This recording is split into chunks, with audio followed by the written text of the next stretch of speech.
This is absolutely insane as Adrian Wojnarowski dropped a bomb on us on some Derrick White news. We have a major update as he could replace Kawhi Leonard on the Team USA squad if he does not play and could be playing with teammates Jayson Tatum and Jrue Holiday.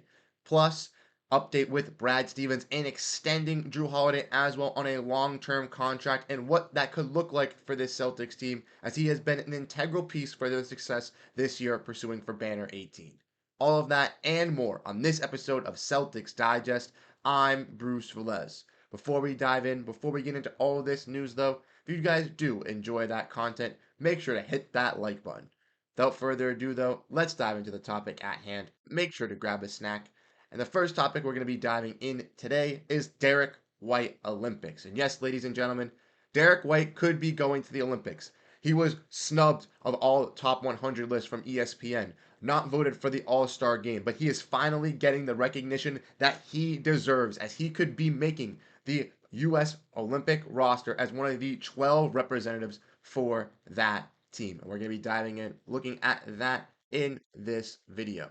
So we want to look at this post here from the Dunk Central. We can see that Derrick White is the one to be ready to replace somebody, and it looked like it could be Kawhi Leonard if he does have some of his injuries carrying over into the Summer Olympics. And this was reported by Adrian Wojnarowski, I believe, on Friday night when the game happened. But some news came out about it yesterday, and I was a little bit busy, so I couldn't get it out. But wanted to let you guys know that he could be the guy to replace him, and I think that that is a smart decision if he is to replace him, and we'll get into that in a little bit. We can also look at from the Celtics files. This was the report from Adrian Wojnarowski where he was talking about that. And he also mentioned the fact that Derrick White could be seeking an extension with the Celtics after the season ends, and that Brad Stevens would like to get something done, which we'll get to a little bit more in the later parts of this episode. We're talking about Derrick White and talking about why I think he kind of deserves to be on this Olympic team is because we kind of already mentioned it. He's been snubbed and disregarded this whole entire season. When Marcus Smart got traded, when Malcolm Brogdon, was kind of on the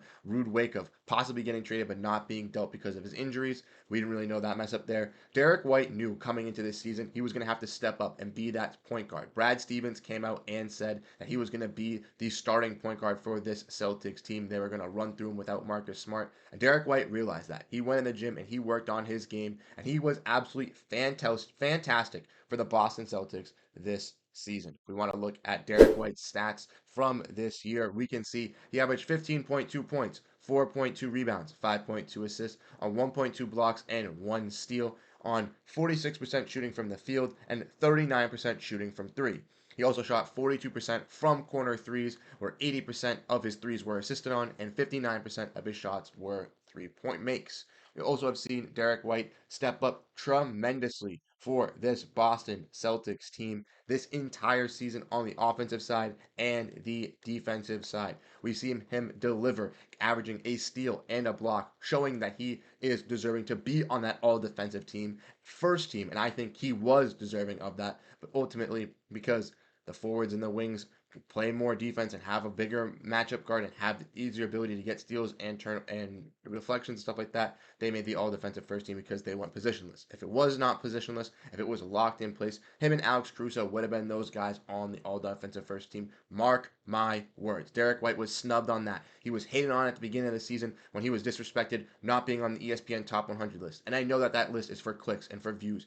They left him out on purpose. But it was absolutely ridiculous. And Derrick White also was a guy that was disrespected and, was name was brought up kind of around the All-Star game.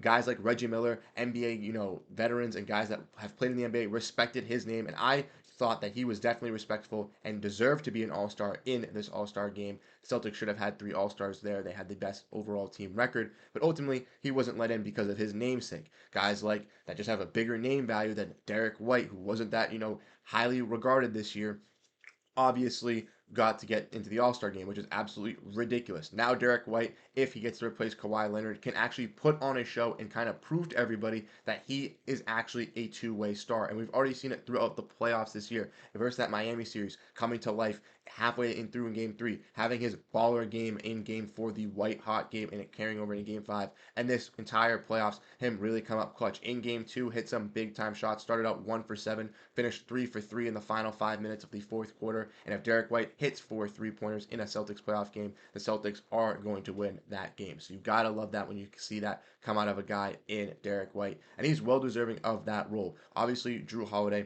came into Boston, and that kind of alleviated, as much pressure that Derrick White was going to have to take on as being that starting guard. But ultimately, I think that helped Derrick White because he kind of came later in the season as in the offseason, and Derrick White had already, prepared mentally and physically that he was going to be the starting guard for this team, and it really has translated in for this Celtics squad. You can already see the translation and the jump that has happened from Derrick White when he arrived in Boston 2 seasons ago to obviously where he is at now. Now, obviously, when we talk about the Olympic roster and we kind of want to dive back into that, let's look at who was actually on the Olympic roster.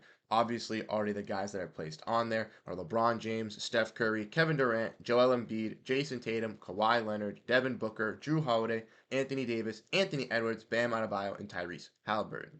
Now, obviously, the one that Derrick White would be replacing is Kawhi Leonard, and I think that that is obviously a fair replacement if Kawhi cannot play because Derrick White is a solid two-way player, along like Kawhi Leonard is. Both can play the offensive side and the defensive side of the ball. It also would be cool for a guy in Derrick White to make this Olympic team because one, he gets to show off to the world and play on the biggest stage with the Olympic roster alongside all these superstars as a NBA, hopefully NBA champion this year, and a guy who has been, kind of disrespected this whole entire season as a two-way guy be huge. But also him and Jrue Holiday, that two-way guard tandem playing on the Olympics together would be fantastic. The Celtics having three guys to represent themselves at the Olympics, I think would be absolutely fantastic for the franchise, but not only for them themselves to boost their confidence and make them feel even better after having such a successful season. And I think it would be fantastic. Now that kind of gets into the next part, which is, does he deserve it? And honestly, as you guys know,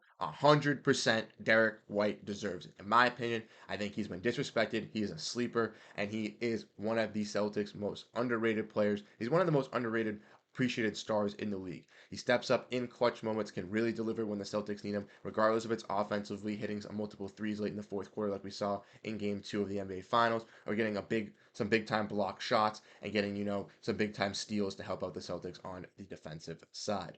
Now, when talking about Derrick White, Adrian Wojnarowski also mentioned something else about the star and something that we kind of mentioned in a previous video, which is Derrick White extension. Now, Derrick White with the Boston Celtics here, if we want to look at this, we can see here, was talking about Brad Stevens, and Brad Stevens has talked about wanting to keep Derrick White. We'll look here at this post from Noah Dalzell saying that we want to keep Derrick White as long as we can. We know that Derrick White basically wants to stay here, and they want to have Derrick White as long as possible. When you look at the salary cap here, when you look at the payroll, we can see already Jaylen Brown got his $50 million contract that's kicking in next season, which was well deserved of every single penny. And I've been preaching that since the beginning of this channel. You can go back and check out the receipts. Jrue Holiday got his $30 million extension for next season. Porziņģis has his $30 million extension, and Tatum is going to be looking for his big time extension as well. So Derrick White, if the Celtics are to look and lock him up, it is going to take a lot of money, and it is going to be a long-term lockup for this team as a whole. You're going to be deep into that luxury tax, especially with the new CBA, with all the new restrictions and stuff like that. It is going to be difficult, but in my eyes, it is 100% worth it. Give him a similar contract to Jrue Holiday around that $30 million range, and even though the Celtics will be, very, very restricted at that point, with Tatum making around $60 million, Brown making around $50, and the other remaining making $30 million each, that's what, 90 plus 50 is 140 plus 60. That's $200 million just to your starting five. But ultimately, with guys like Tillman, Brissett, Springer, and the way that Brad Stevens can find guys through the draft by trading back and getting additional draft picks to then get some other filler replacers like he did with Xavier Tillman, like he did with Jaden Springer, for guys like Lamar Stevens and Delano Banton, who are good, don't get me wrong, but didn't really stand out in every single way. And I think Springer and Tillman have helped out us better in these playoff scenarios and situations. I think it is huge that we have Brad Stevens at the helm to be able to do this. I do believe that Derrick White will be locked up. I do believe that he will be staying with the Celtics long term. And even if it does happen, even if it doesn't happen in this offseason, even though it is their main priority to get done, if it doesn't happen in the offseason, I do think it will happen in free agency. I don't think that he will leave the Boston Celtics. I think the Boston Celtics will do everything that they can to make sure that they keep Derrick White. But let me know what you guys think down below in the comment section about Derrick White. possibly getting an extension with the Celtics in this offseason, and about him possibly replacing Kawhi Leonard as well as a replacement for the Olympic roster. Before we head out, though, you guys do know you do have to drop down your comment to be featured for comment of the day, which we're going to get to before we head out. Again, like I mentioned, drop down your comments. You guys can be featured for the comment of the day. Today's comment of the day goes to Chargers and Celtics gang. This was referring to our last video talking about Kristaps Porziņģis possibly playing for Game 4. As we do know, the Celtics unfortunately did get blown out in Game 4. They did not win. Kristaps Porziņģis got no playing time, and that is due to the fact that the game was basically out of reach at halftime. But Chargers and Celtics gang said that he told his lady there's no way that he doesn't play, even if it's for a few minutes, and if someone who would have played would have killed me if I couldn't have touch his minutes in a close game to be in the championship. If it's him, that feels the same way. So yes, KP is going to play. So basically saying KP is going to play regardless, even if it's a close game. He's going to want to be able to play with his friends and play with his teammates. And I ultimately thought that as well. Unfortunately, like I said, we did not get to see Kristaps Porziņģis. I was in a little bit of a shock as well due to the fact, but I understand why. They were getting blown out right away from the beginning. At that point, it's not a risk. Do not risk him. Wait for Game 5. Maybe you could even have him play some extended minutes. I know that he wasn't fully ready to go. Probably was only going to play 5 to 10 minutes anyways in that Game 4. So maybe by resting him and not having him go at all in Game 4, maybe that allows him to play 15 to 20 minutes in Game 5, which I think is even better for the Boston Celtics. As again, they look to wrap up Banner 18 at home on Monday night. Now, guys, if you guys want to make sure you stay tuned, make sure you stay up to date with everything revolving around the Celtics squad, check out the videos linked up at the top. Hit that subscribe button and come join us on Monday night, tomorrow night, when the Celtics take on the Dallas Mavericks in Game 5 of the NBA Finals. We'll be live once again, breaking it all down. If the Celtics win, we'll be going crazy, streaming, having a fantastic time. Hope to see you all there. Once again, I'm Bruce Veliz. Thank you guys so much for tuning into this episode here on Celtics Digest. And I'll catch you guys in the next one. Peace out and go Boston Celtics.